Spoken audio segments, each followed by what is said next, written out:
to license the...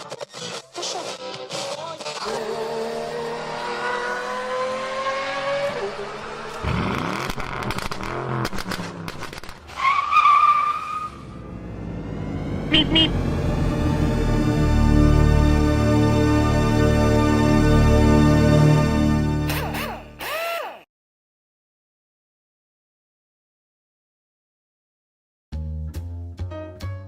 Hi everybody, and a warm welcome back to Maple Leaf Matchbox Makeovers. I'm Andrew, and on the bench today is a 1969 COPO Corvette Stingray. COPO stands for Central Office Production Order, which meant that every customer could tailor-make their Corvette to their specifications, and that got people excited. This is my entry in the Three Blind Mice Gaslands group special build-off for this month. There's only a couple of rules to follow here. No 3D printed parts. It's got to be scratch built. Number 3, have fun. Well, I got that one covered. So let's strip this down and take it apart and see what my imagination can come up with today. The Corvette comes out of a recent video that I did, well, maybe back a few months ago in December, and somebody spotted this and said, I would love to see you turn that into a Gaslands car. And then the Three Blind Mice announcement came out, and I thought I'll combine the two and turn the Vette into a Wastelands-themed post-apocalyptic ride. And that means this one is already earmarked to be mailed to the States when it's all finished.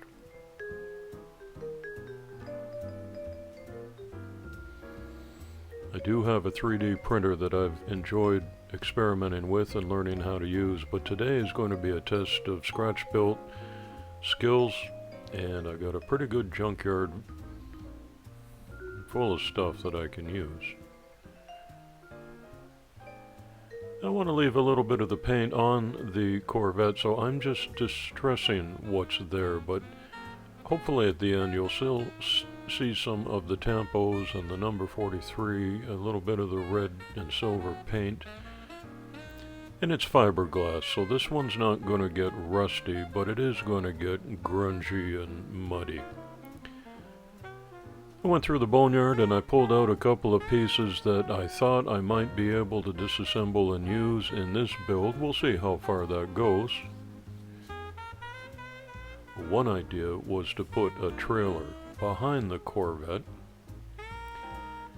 and I've stolen this truck cab from another casting, and I want to cut it down with the jeweler's saw, and I put everything into a vise. I've seen guys use these jeweler saws holding the casting in their bare hand. I like having 10 fingers. So that's just about an extra 10 seconds of work to lock it into the vise, and I come out with no band-aids. I mix up a little bit of JB goo here, and I'm going to use that to apply the truck cab to the back of a majorette trailer that I also stole from the boneyard.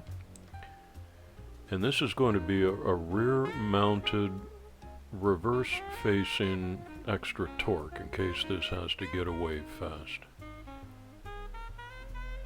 This is an old Seco farm tractor trailer attachment that I had, and I'm taking off this arm, and this is going to go onto the front of the trailer for offloading the nuclear devices that I will fashion. This cute little guy is the smallest little micro car with the biggest tires that I've got, and just about right for the COPO Corvette when I swap these out. So, this little guy is a donor today, and in order to mock it up onto the Corvette, I had to sandpaper down the axle mounts so I can put a couple of brass tubes under there and make my own. The JB weld is dried up, and I'm taking a Dremel burr tool attachment and just reshaping this and cleaning it up. Even though it's a Wastelands car, I don't want to look too grungy. And there was a lot of excess on there, so a little filing and sanding will tidy it up slightly, not totally. The crane arm is on there and functional, and I'll remove it just for the painting process now. Into the booth, and because this part of the project is metal, not fiberglass like the Corvette in front, this one gives itself to a rust effect, and I like to start with this rust-colored primer as a base coat. But I turn my attention back to the Corvette while the primer dries, and this is some drywall tape that I use, and once I paint it up in silver, and this, because it's metal, can get rusty, it's going to look like some strong metal fencing and mesh that goes on there. These are just Vallejo acrylics that I dry brush on. And a random effect there to make it look old. This is a bookshelf pin that I thought looks like it could be the turret for a roof-mounted machine gun or Gatling gun, and a piece of styrene tubing. More scratch-built bits. These are just toothpicks that I've cut indiscriminately. They're not finely measured. I don't want them to be, but they are made out of steel, so I put some chrome and silver and a little bit of black wash on there.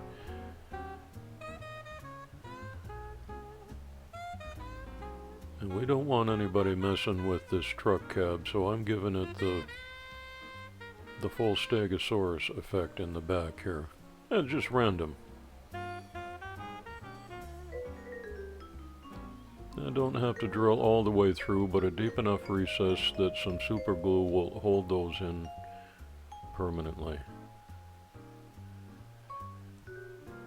Also, out of the boneyard comes another broken up cab, and I just want the exhaust stacks off of this one.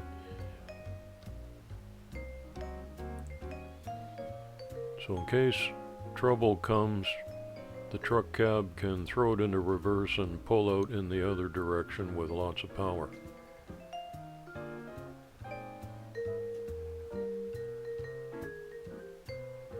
And this is the valuable payload that it's carrying.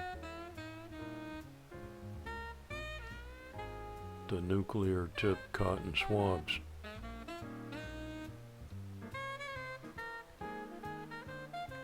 So I'm back and forth between the two vehicles.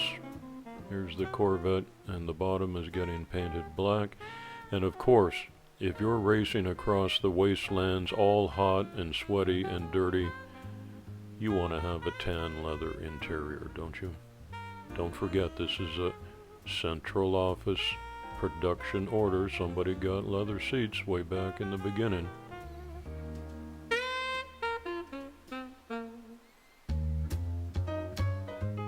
These are a couple of styrene mounts that are going to hold the warheads. And I mix up my own rust color and just dry brush that on a little bit here and a little bit there, and I build it up layer by layer. And of course, if you're carrying nukes, your last line of defense is barbed wire. So nobody can get across this. And I had to make it myself with a little finest wire that I've got, and I'll tell you, that's the real stuff. I got scratched up making that. Okay, ready to put it all back together. Hey, I made flip-up headlights myself and put some James Bond machine guns in the front, yeah. There's my Gatling gun on top that I scratch built out of styrene and painted it and faded it to make it look old. See the gun clip going off the side? That's just a zip tie. A little more Stegosaurus action on the front. A little bit of rust on those steel cones. Axle tubes, tires swap, muddied it up a little bit, and I put a paper clip trailer hitch on the back. Well, that was on the bench for a couple of weeks while I worked on and off at it. And you tell me in a minute or two whether you think that was worth the time. Give you a full good look around at it.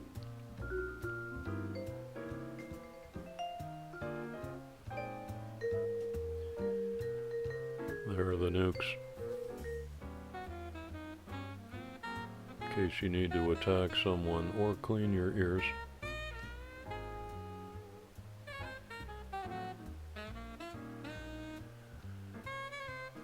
No troubles putting it all back together now.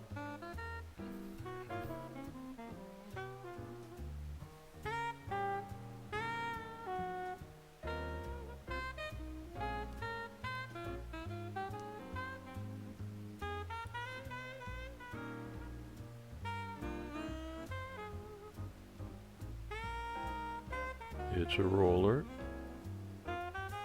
muddied up, looking well worn.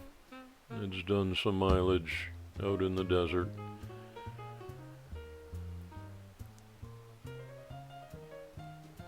Pulling the trailer with the payload. Let's load it up.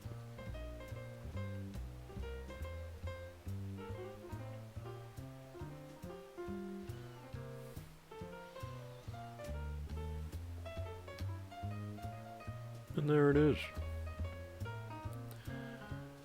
The Corvette's got the horsepower and the firepower up front. Steel mesh cage all around for protection. There's the reinforced trailer ready to throw it in reverse and pull out in the other way in case of emergency. Got the offloading arm.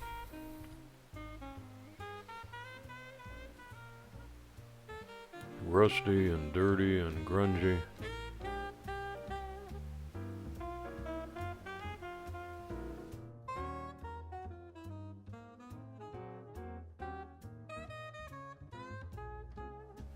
And that's my submission. Here it was from 1969. One of my favorite eras of the Corvette. But it has survived to the post-apocalyptic age, and it got garage backyard converted into this beast.